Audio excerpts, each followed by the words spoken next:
They called me into the living room like I was about to be handed a verdict. Not a conversation, not a chance to share, just a sentence. Valara, my mother, sat like a jury of one, arms crossed, face still. Isolde sipped her peppermint tea, pinky out like always, legs crossed like she was too elegant to be part of any family tension. I stood there, hands cold, still in my scrubs from a half shift at the pharmacy. I hadn't even had a chance to kick off my shoes before the summons came. No, how was work? No, how are classes going? Just a firm, we need to talk. Valara opened with her signature line. Family means you help. No questions asked. That phrase had been weaponized my entire life.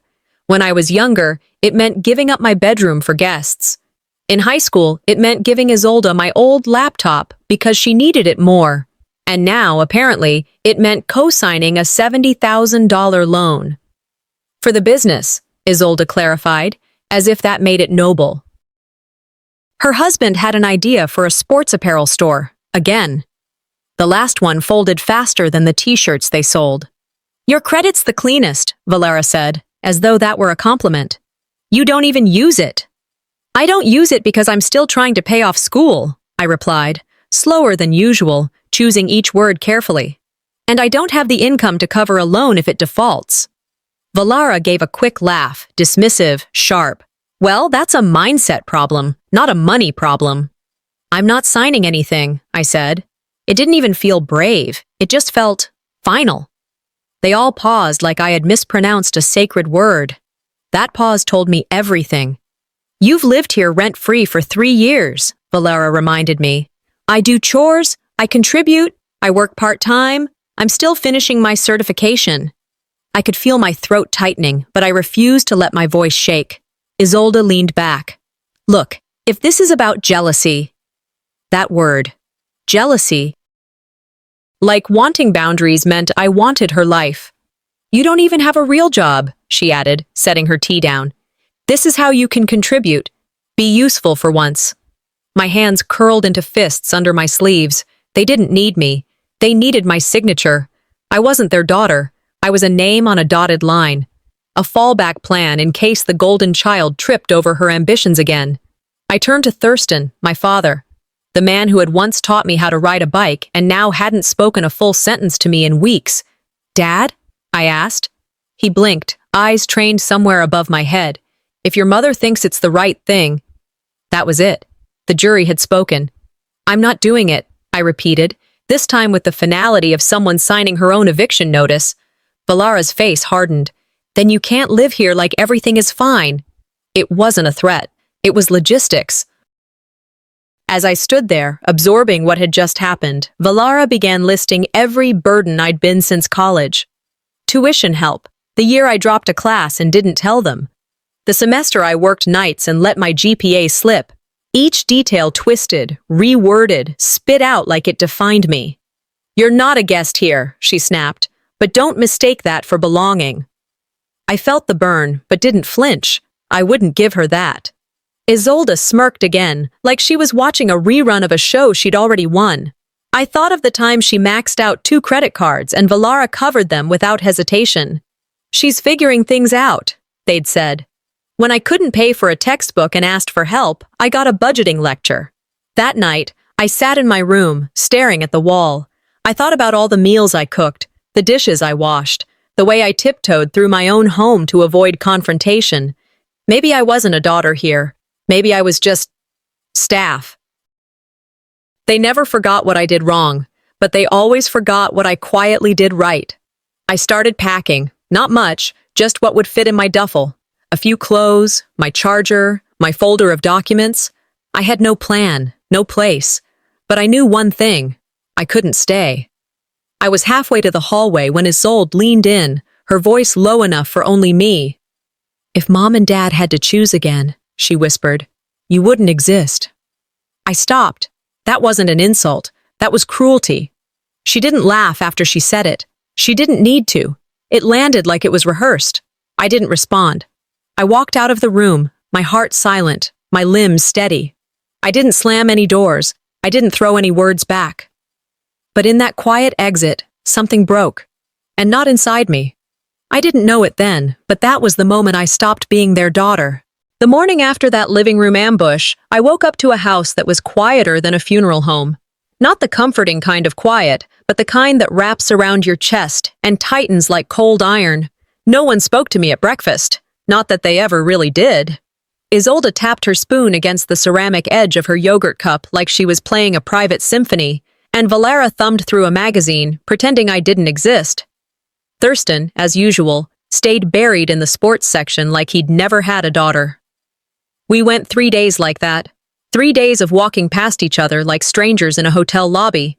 I cooked my own meals, stayed out of the shared spaces, kept my head down. But even silence has sound when it's loaded with meaning. The opposite of love isn't hate, it's indifference. That quote hit harder than I expected when I read it again. It didn't feel dramatic, it felt diagnostic. Then came dinner. Chicken breast, overcooked, with canned green beans. I sat at the edge of the table, across from Isolde, who had somehow found a way to look smug even while eating. She dabbed her mouth with a cloth napkin and leaned back with that ever-familiar smirk. "If Mom and Dad could go back," she said, casual as can be, "they'd only have one kid. Guess who?" Laughter. Not from me. Thurston cleared his throat, not in disapproval, but more like he'd swallowed wrong. Valera didn't even blink. No correction. "No, Isolde, that's enough." Just silence.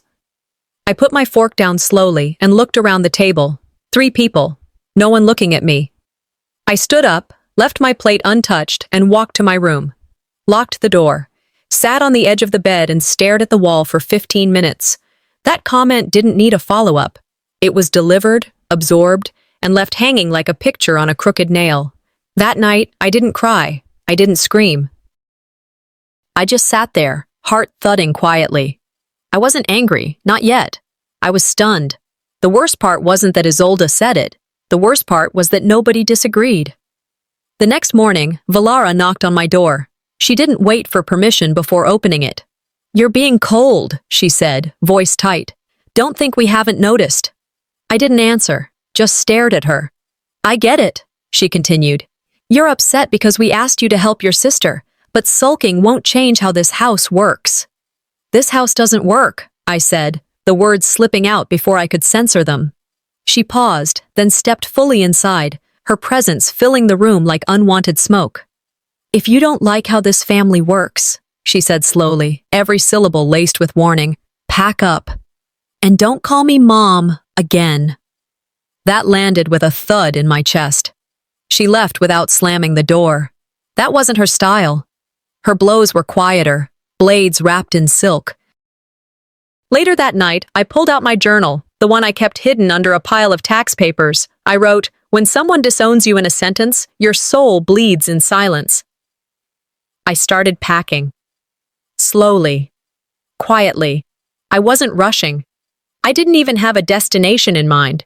Just a growing certainty that I needed to be ready when the time came. Documents, winter boots, my pharmacy badge, 2 sweaters, a toothbrush, and a photo of me at my nursing pinning ceremony that they never framed. I read somewhere once, sometimes the only way to save your sanity is to leave before you're ready. I didn't understand it until that night. The next evening was dinner again, some dry pasta dish. I didn't say a word. No one asked me anything. I wondered if they noticed the duffel in the corner of my room. Maybe they did. Maybe they didn't care. After dinner, I lingered for a second in the hallway, waiting for someone, anyone, to say something. No one did. As I turned away, Isolde called out from behind me, voice sugary sweet. "Don't let the snow ruin your shoes, sis." I turned my head just slightly. For the first time in days, I smiled. "I won't." Then I closed the door to my room and didn't open it again that night. I never planned to leave that night.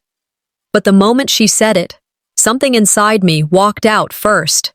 By the 3rd day after Valera told me not to call her Mom, the house didn't feel like a home anymore. It felt like a place where my presence was tolerated, not welcomed. The air had a heaviness to it, like something invisible but suffocating had taken over the space between walls. We moved around each other carefully, like pedestrians avoiding eye contact on a too narrow sidewalk.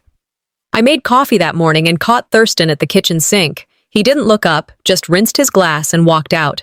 Isolde hummed in the living room, scrolling her phone like someone rehearsing for a role, composed, untouched. No one said my name, no one asked if I was okay, and honestly, at that point, I didn't expect them to. Sometimes the things we don't say are louder than the things we scream.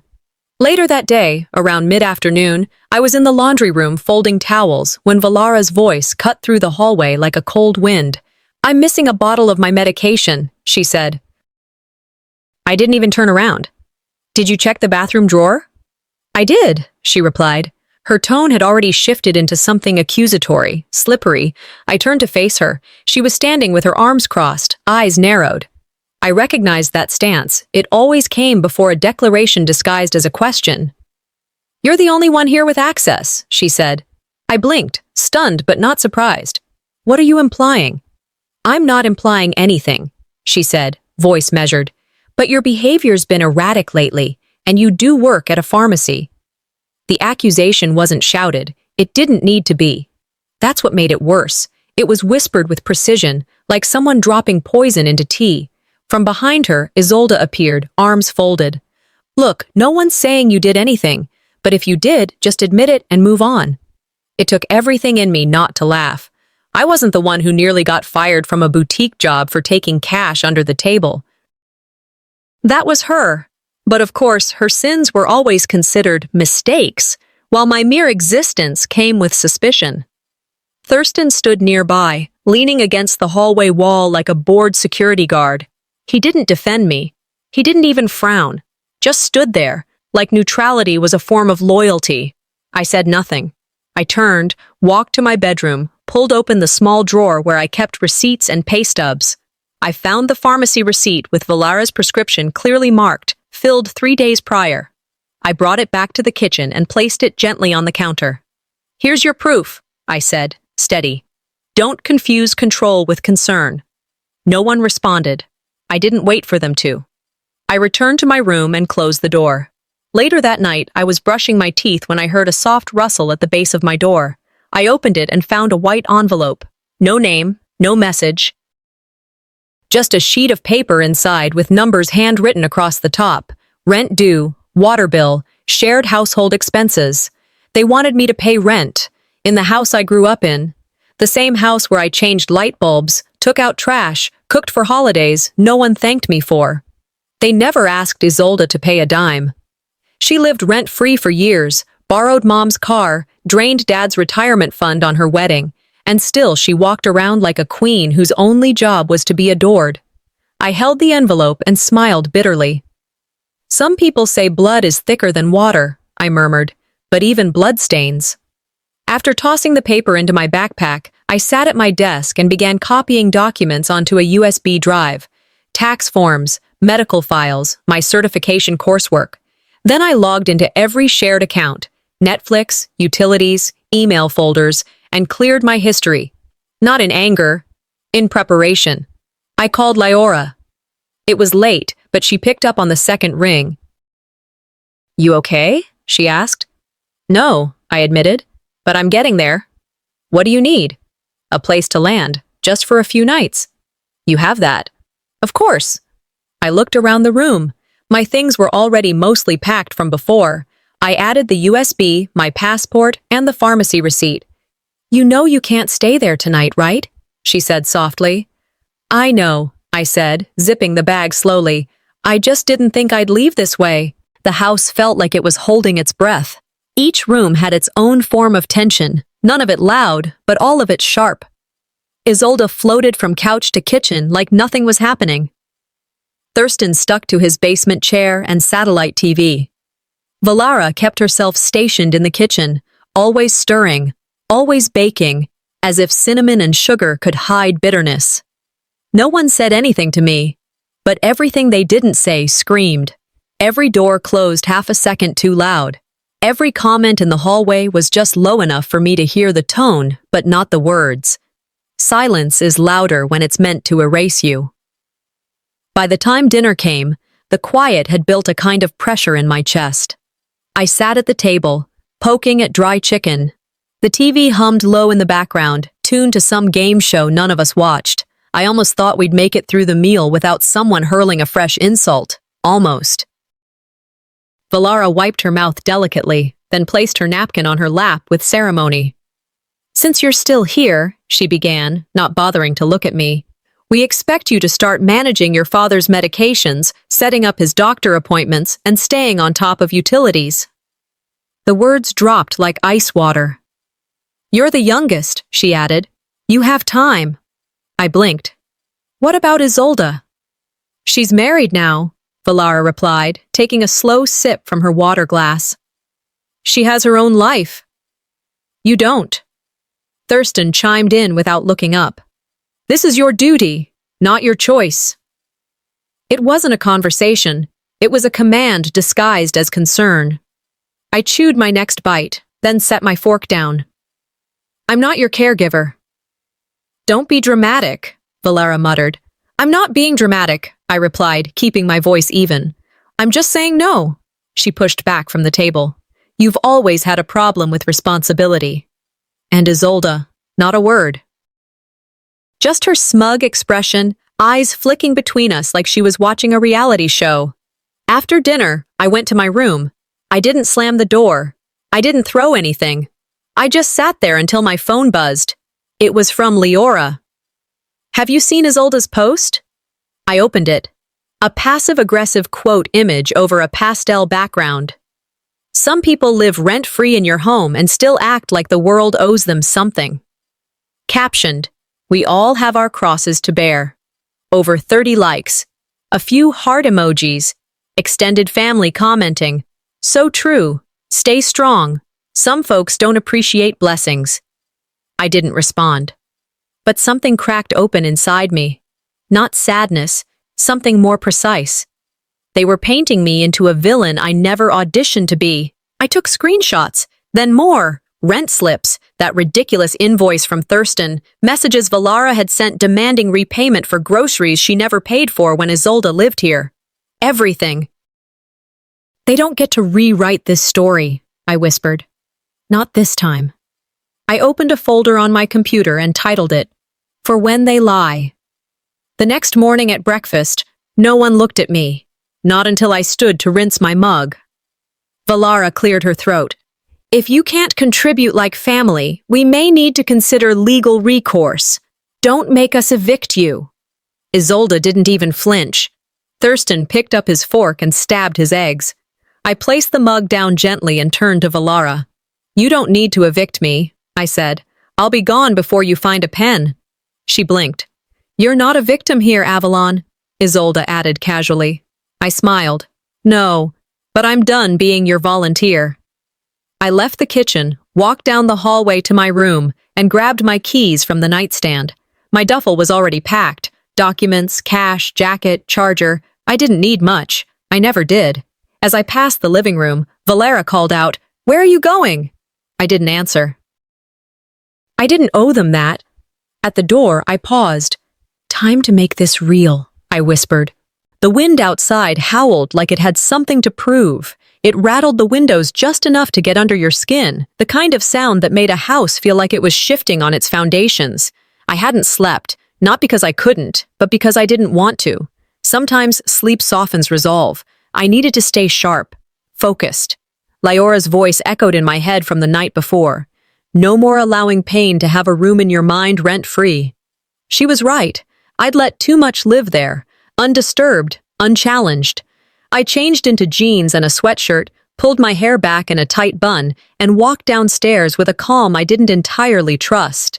Every step felt like its own declaration. I passed the photos in the hallway, each frame like a reminder of how easily someone can be included or erased. In the kitchen, Valara and Isolde were finishing lunch. Isolde was perched on a stool, swirling her drink like a cocktail in a hotel bar. Valara was cutting a slice of cake. "Oh, by the way," Valara said, not looking at me, "thank you for the beautiful sweater." My stomach tightened.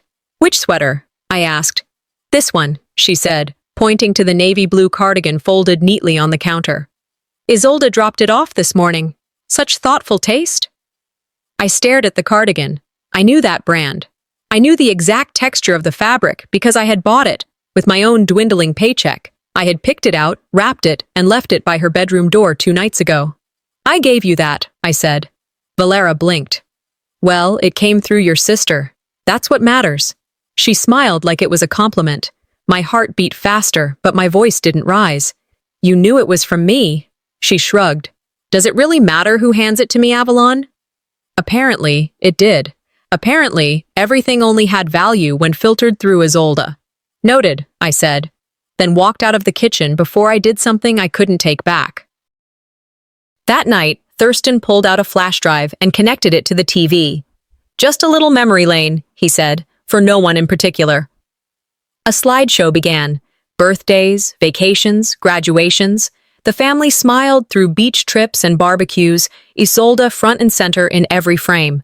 I watched quietly from the hallway. I wasn't in a single photo, not even one. I waited until the end. Thurston looked satisfied. Valera gave a polite clap. Isolde had tears in her eyes, as if her golden childhood was some cinematic masterpiece. Was I ever part of this family? I asked. Thurston looked over, blinked once. Don't make everything about you. I turned and left the room. Back in my bedroom, I opened my journal. Under yesterday's entry, I wrote, some people lose their family, some realize they never had one. The next evening, we had dinner again. I sat at the table like I always did, quiet, watching them perform routine like nothing had shifted. Chicken and rice. Again. Halfway through, I set my fork down and looked up. This is the last meal I'll ever share with people who pretend I don't exist. Isolde laughed. That's supposed to scare us? Valera didn't even flinch. She reached for the salt like I hadn't spoken.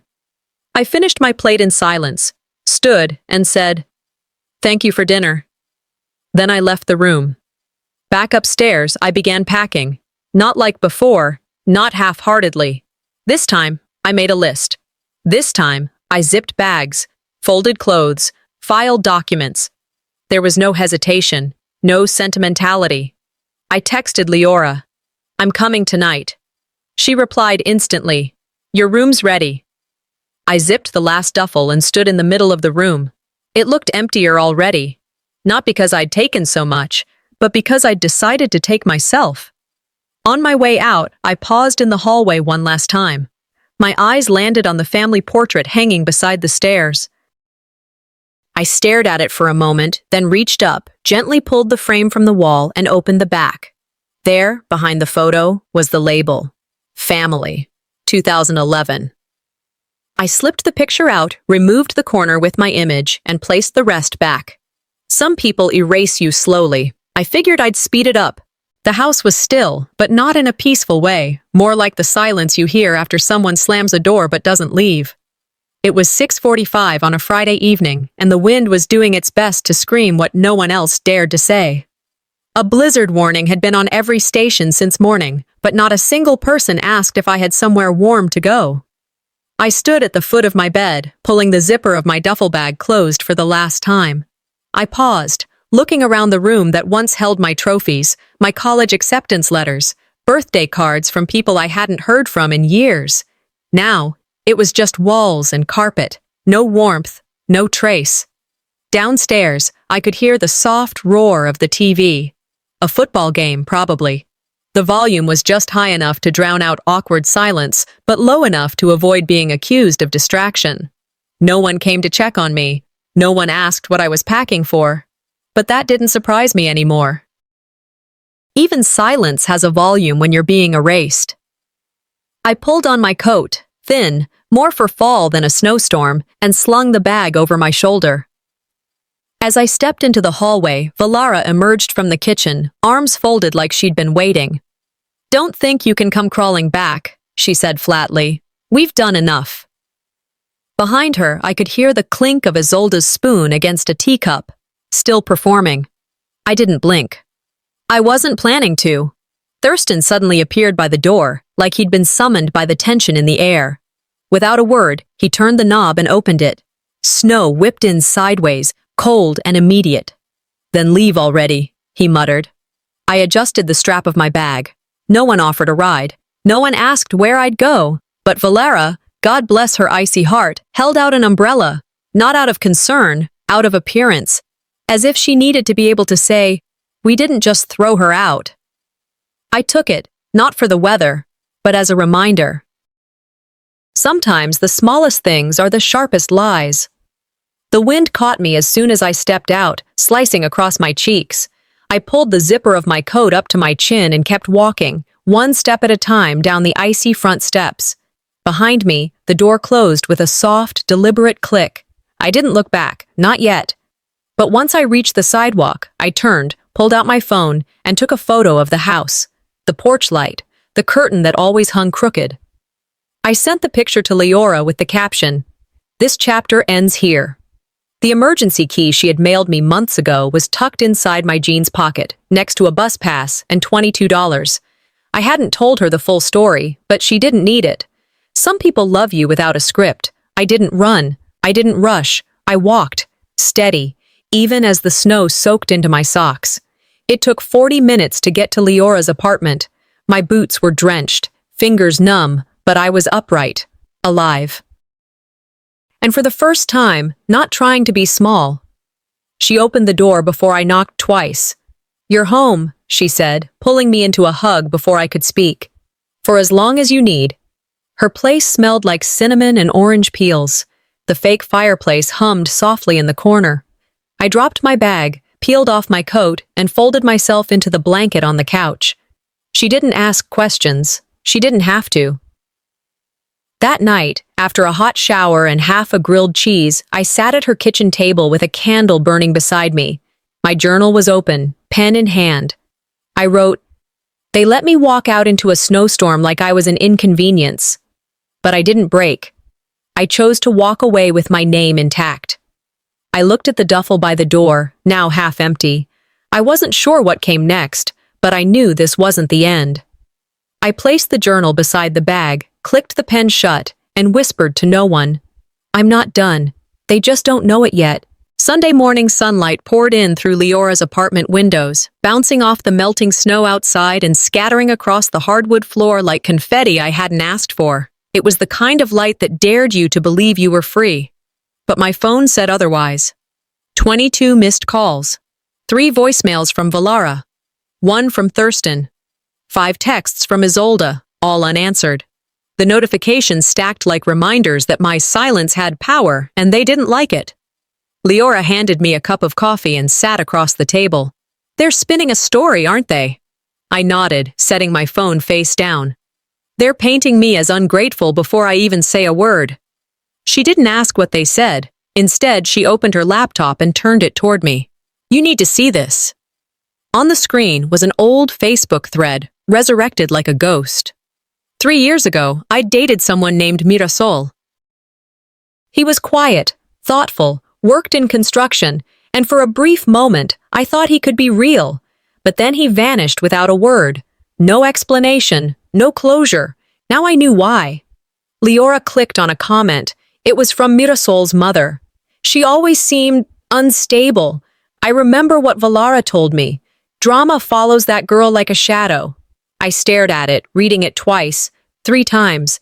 "She poisoned that too," I whispered. "They couldn't let you have even one person of your own," Leora said gently. I exhaled slowly. They didn't just want control. They wanted monopoly. The next wound came faster. Later that day, Leora tapped her screen again and showed me another post. Isolde had uploaded a glossy family photo, her, Valara, and Thurston standing in front of the fireplace. The caption read, "We tried to help her. We gave her shelter, food, love. Some people are just too lost to be found." Underneath were dozens of comments, extended family, old neighbors, people I hadn't spoken to in years, sending prayers. "She'll come around. I'm sure she'll realize one day how lucky she was." I read them all. I didn't cry. I didn't shake. I didn't rage. I just felt precision. "They're rewriting the script while I'm still living the scene," I said. Leora looked at me. "What are you going to do?" "I'm going to document everything," I said. "Every lie, every screenshot, Every bill in my name, they never paid. I opened a fresh folder on her laptop, labeled it Receipts.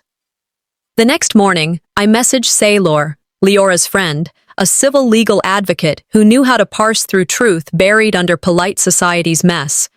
We met at a small cafe near the library. I explained everything. Quietly, factually. She didn't flinch. I don't want revenge, I told her. I want the truth to have teeth. Saylor nodded. You're not asking for war. You're asking for a ceasefire with consequences. Over the next 2 days, we gathered paperwork, utility bills opened under my name, texts where Valara demanded money for groceries she'd never bought, records from the pharmacy about the missing prescription. By Thursday, I had a digital portfolio of pain, but this time it was organized. I started a private blog, not to publish, not yet, just to record. If they want an audience, I typed into the empty draft, they'll get one, but on my stage, with my words. That night, as I scrolled through old pictures to prepare a timeline, an email pinged in my inbox. Subject: Hey, from Mirasol. I didn't know what was real back then. Can we talk? I stared at the screen, unmoving. Closure wasn't something I expected, but if the past was going to knock, I was ready to open the door, just not to be dragged back through it. Tuesday afternoon brought the kind of cold that bit through your bones and lingered in your chest like grief. The storm had passed, but the ice hadn't. I was curled up on Leora's couch, warm socks, too much tea, and the kind of tired that sleep doesn't fix. That's when my phone buzzed. It was a screenshot from my cousin Renee. Just thought you should see what your mom's telling people, she'd written.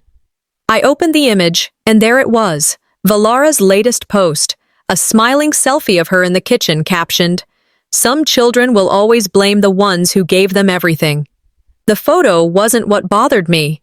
It was the audacity to paint herself as the victim in a story she'd been writing in my blood for years. If I don't correct the record now, I muttered, I'll always be the villain in their bedtime stories. Leora leaned over my shoulder. What's the plan? I didn't answer.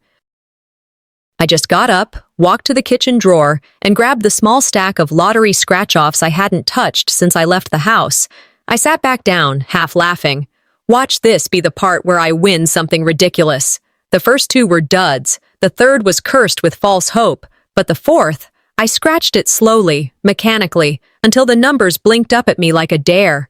$3,000. At first I thought it was a misprint.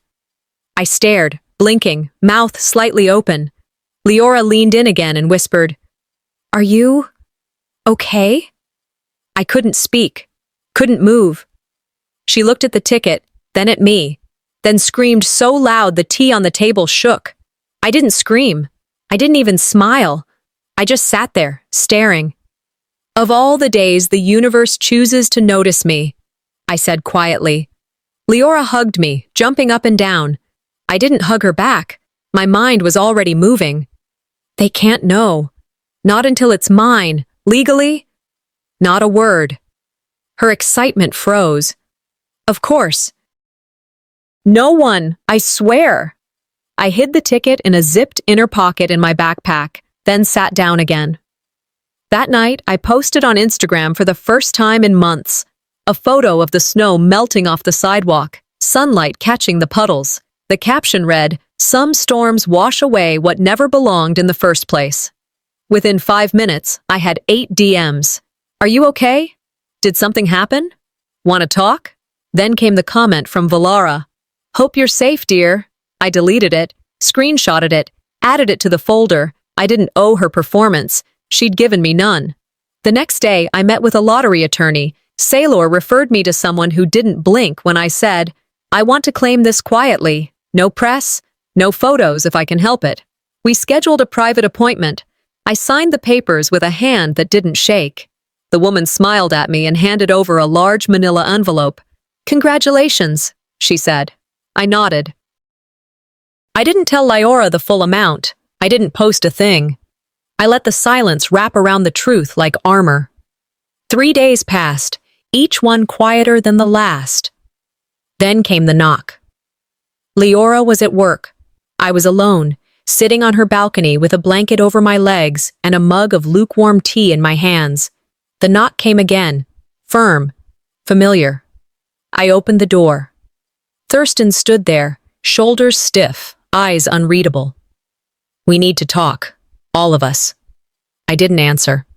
I walked back inside, sat at the kitchen table, closed my laptop slowly, and whispered, "So it begins."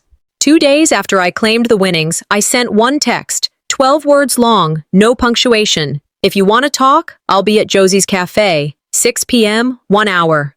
No emotion, no apology, no threat, just terms." Lyora raised an eyebrow when she read it. "You sure this is a good idea?"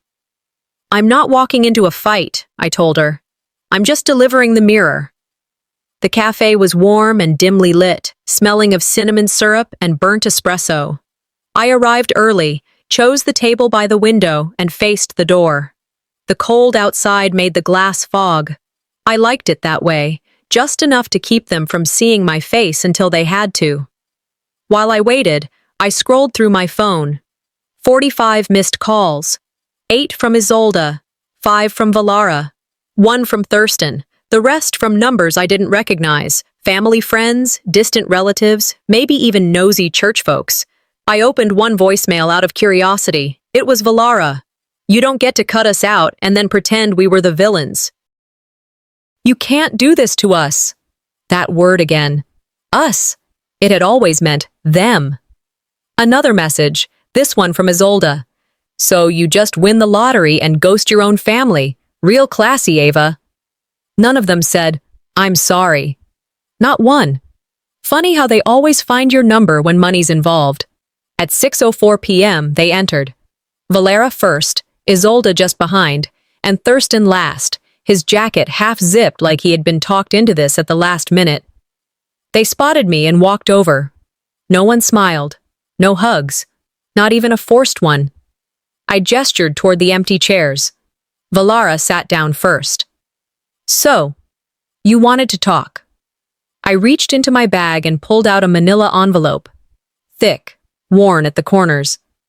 I placed it on the table between us, but didn't push it toward anyone.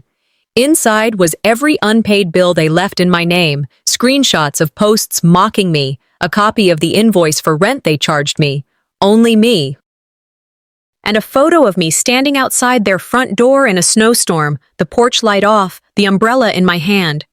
"This," I said softly, "is what I kept. This is what I survived." Isolde scoffed, folding her arms. "Are we supposed to apologize for how you chose to feel?" Valara shook her head. "We never said you had to leave, Avalon." "No," I said. "You just made it impossible to stay." Thurston said nothing, just stared at the table like the wood grain had something to offer. "You're just airing dirty laundry," Isolde muttered. "It's tacky." "I didn't call this meeting to debate," I said. "I called it so you could see who I am without you." Valara's jaw tightened. "So what now? You keep the money and erase us?" "No. I keep my name and stop pretending you ever cared about it." I stood, calm, steady. "You don't have to open that envelope," I said. "But you'll never be able to say you didn't know." I turned, walked toward the door. No one followed. No one stopped me. The quiet behind me wasn't absence. It was confirmation. As I stepped outside, my phone buzzed again. I looked down. Email notification. Account deposit. $3,000 confirmed. $3 million richer, and for the first time in my life, completely free. It had been exactly 1 week since that cafe table meeting, since I placed the envelope down like a mirror and walked away before anyone could pretend not to see. In the days that followed, the silence from my family wasn't peace. It was strategy. And that was fine. Let them strategize. I was building something else entirely. Clarity. No calls, no texts, not even from Isolde, who normally couldn't resist inserting herself into anything remotely dramatic. The same people who once couldn't go a day without reminding me I was a burden were now realizing I was never the one dragging them down. What I did receive, though, were quiet messages from people on the periphery. A second cousin who said, "I always thought something was off about how they treated you." A high school friend who'd seen Isolde's post and wrote, "Glad you're doing okay. You deserve better." When you tell the truth without shouting, I noted in my journal, people listen longer. On Friday, I worked from a quiet co-working space downtown. Warm cup of coffee in hand, I opened my inbox and read the subject line that had been blinking all morning. Credit file, official clearance confirmation. Saylor had done it. She and her team had finalized the paperwork, sent the notices, chased down the documentation Valara and Isolde had signed under my name for utilities and bank authorizations. Months of billing, fraud, and manipulation were unwound in one crisp legal notice. A separate envelope had already been delivered to Valara's front porch. Inside was nothing dramatic, just a short legal summary, a printout of my name being removed from all shared financial accounts, and one line typed clean at the top. This is not revenge. This is rectification. I didn't need to punish them, I wrote that afternoon. I just needed to correct the record. Later that same evening, I met up with a cousin I hadn't seen in years. She handed me a manila folder and said, "You didn't hear it from me." Inside was a scanned draft of the family will from 2 years ago. My name was nowhere on it. Not once. They had erased me before I ever had a chance to speak for myself. Not out of punishment, but out of intent. Oddly, I didn't feel angry. I felt free. Now they couldn't use money to control me. Not now, not later, not posthumously, not ever. I folded the document, slid it into my bag, and walked home.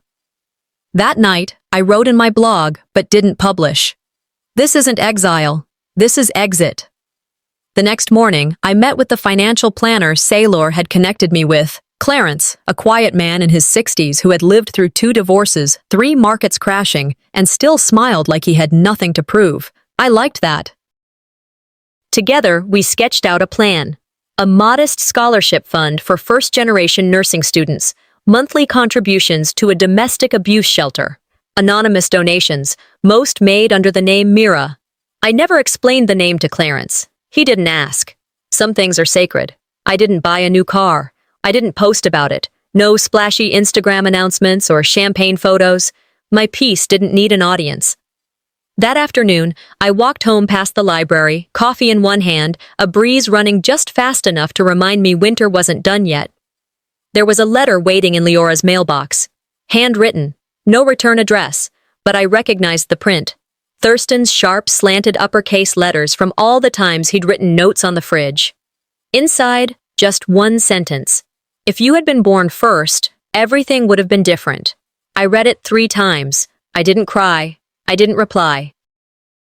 I walked to the bookshelf in the hallway, pulled out the family photo album I hadn't touched since I left, and placed the letter inside the cover, between 2 pages that hadn't seen the light in years. I didn't want revenge, but closure. Closure was the only inheritance I needed. Sunday morning arrived without noise. Just light, soft, diffused, cutting through the glass of my apartment balcony door and spilling across the floor like it belonged there. I stood barefoot, cup of tea in my hand, watching the quiet skyline. It was the kind of stillness that once terrified me, but now felt earned. No buzzes from my phone. No texts from Valara. No emails disguised as concern. Just air, warmth, and the simple miracle of my own breath in peace. For the first time, my silence wasn't a sentence. It was a choice. I walked over to the bookshelf and pulled out my old journal, flipping through dog-eared pages filled with hurt, reflection, anger, and strategy. Halfway through, I stopped on an entry that read, "They let me go." I smiled softly and wrote below it, "And I let them stay gone." The manila envelope with court copies and receipts sat on the corner of my desk. I hadn't touched it in weeks. Didn't need to. Proof only mattered when someone pretended otherwise. No one was pretending anymore. Around noon, I heard a soft knock on my apartment door. I opened it to find no one there, but on the floor sat a thin cream-colored envelope with no return address. I knew the handwriting. Valara's cursive was unmistakable. It was how she used to sign birthday cards, flawless, elegant, and always underlined once. I took it inside, sat on the couch, and held it in my lap for a long time before opening it. Inside were 2 short paragraphs, a carefully worded apology, or rather, the outline of one. "We didn't know you were hurting. You could have told us. I wish things had been different. Families go through seasons. Maybe someday we'll find spring again. I didn't laugh. I didn't cry. I did tell you, I whispered. You just didn't listen when it wasn't convenient. I folded the letter and tucked it into the back of my journal, unread beyond that first glance. I didn't need to hear her version of the ending. That afternoon, I met Leora and Sailor for lunch at a small Mediterranean spot near the university. We clinked glasses of sparkling water over lamb wraps and fresh tabbouleh. The air smelled like roasted garlic and roasted truth. To the first recipient, Leora smiled, holding up her phone. On the screen was a photo of a smiling young woman holding an envelope with the Cold Rain Fund logo on it. First gen, nursing student, 23, full ride, Sailor added proudly. I didn't lose a family, I said, lifting my glass. I found people who chose me. They smiled, real, not rehearsed, the kind that crinkles the eyes and doesn't wait for applause. After lunch, I walked to a small boutique and picked up a simple wooden box with a latch. It was smooth, dark, and just large enough. Later that evening, I made the walk, back to the old neighborhood. The streets looked smaller.